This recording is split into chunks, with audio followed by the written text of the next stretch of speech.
Big boss season 9లో మొదటి ఎలిమినేషన్‌లో భాగంగా ఫ్లోరాని elimination చేసి, బిగ్ బాస్ హౌస్ నుంచి అందులోనూ స్టేజ్ మీదకి రప్పించారు హోస్ట్ నాగార్జున గారు.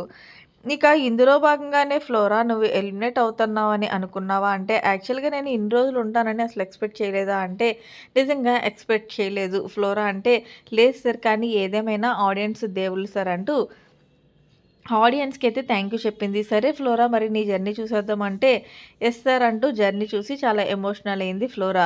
ఇక ఇందులో భాగంగానే మన టీవీ ద్వారా హౌస్‌లో ఉన్న కంటెస్టెంట్స్‌ని మరి పలకరించేద్దామా అంటే, యెస్ అంటూ మిమ్మల్ని అందరినీ నేను చాలా మిస్ అవుతున్నాను అంటూ అందరికీ కూడా చెప్పింది ఫ్లోరా. సరే ముందుగా నీ ఫ్రెండ్, నీ ఎనిమీ అయిన సంజన దగ్గర నుంచి మొదలు పెడదాం అంటే, సంజన చాలా స్వీట్ పర్సన్ సార్ నిజంగా చెప్పాలి అంటే. ఫస్ట్ నాకు ఆమెని అర్థం చేసుకోవడం రాలేదు. కానీ రాను రాను తనతో చేసిన తర్వాత ట్రావెలింగ్ హౌస్‌లో ఆమె ఎంత స్వీటెస్ట్ పర్సన్ ఎవరు లేరనే చెప్పుకోవాలి. నిజంగా సంజన గారు చాలా సెన్సిటివ్. నేను సంజన గారిని చాలా మిస్ అవుతున్నాను అంటూ లవ్ సింబల్ అయితే చూపించింది. అంతేకాకుండా సంజన కూడా చాలా ఎమోషనల్ అయ్యి నా బర్త్‌డే వెళ్ళిపోతుందంటే నాకు చాలా బాధేస్తుంది సార్ అంటూ సంజనను కూడా కంట్రోల్ చేయలేకపోయారు. హౌస్‌లో ఉన్న కంటెస్టెంట్స్. ఇక మరి భరణి గురించి ఏం చెప్తానంటే, భరణి అన్న నువ్వు గేమ్ పరంగా బాగా ఆడుతున్నప్పటికీ కూడా ఎక్కువ నువ్వు బాండింగ్స్ మధ్య ఉండిపోయావేమో అనుకుంటున్నాను. అని వదిలించుకొని నువ్వు బయటకొస్తే నీ గేమ్ చూడాలని ఉందన్న అంటూ భరణి గురించి చాలా మంచిగా ఓకే, ఒక పాయింట్‌లో చెప్పేసింది. మరి తనూజ గురించి ఏం చెప్తామంటే, తనూజ ఫ్రీడమ్ ఫైటర్. హౌస్‌లో చాలా బాగా గేమ్ ఆడుతది. కానీ తనూజ నీలో అన్నీ నచ్చుతాయి, కానీ అందరూ నీలో ఎమోషన్స్‌ని చూస్తున్నారు కాబట్టి, ఆ ఎమోషన్స్ నీకు మైనస్‌గా చెప్పినప్పుడు నువ్వు దాన్ని ప్లస్‌గా చేసుకోవచ్చు కదా! ఎప్పుడు ఎక్కడ చూపించాలో అక్కడే ఎమోషన్స్ చూపించి గేమ్ మీద నువ్వు ఫోకస్ పెడితే వెరీ స్వీట్ సార్ అంటూ తనూజ గురించి చెప్పుకొచ్చింది.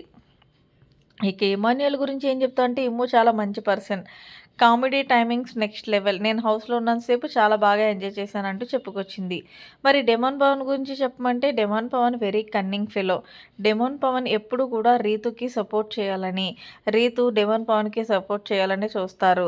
వాళ్ళిద్దరూ కూడా ఒకళ్ళ కోసం ఒకళ్ళు గేమ్ ఆడుకుంటున్నారు తప్ప, వాళ్ళ కోసం వాళ్ళు కాదు సార్ అంటూ డెమోన్ పవన్ రీతు గురించి కూడా బిగ్ బాస్ స్టేజ్ మీద సంచలన వ్యాఖ్యలు చేసింది. ఫ్లోరా మరి ఫైనల్‌గా టాప్ 5లో ఎవరుంటారో బోర్డు మీద పెట్టేసి వెళ్ళిపో అంటే, భరణి, ఇమాన్యుయలు, సుమన్ శెట్టి, సంజన గారిని వీళ్ళ నలుగురిని పెట్టి మరి వైల్డ్ కార్డ్ కంటెస్టెంట్‌కి ఎవరు ఆట అనేది తెలీదంటే, సరే ఇప్పుడున్న వాళ్ళలో పెట్టు అంటే పవన్ కళ్యాణ్‌ని పెట్టేసి మొత్తానికి బిగ్ బాస్ స్టేజ్ మీద నుంచి బయటికి వెళ్ళిపోయింది ఫ్లోరా. మరి ఫ్లోరా మాటలు బిగ్ బాస్ స్టేజ్ మీద మీకెలా అనిపించాయి? కరెక్ట్‌గా మాట్లాడారా? లేకపోతే ఏమైనా తప్పుగా మాట్లాడారా? అనేది గెస్ చేసి కామెంట్ రూపంలో తెలియజేయండి. మరిన్ని లేటెస్ట్ అప్డేట్స్ కోసం మన ఛానెల్ సబ్స్క్రైబ్ చేసుకోండి. Thanks for watching. By by. Have a nice day.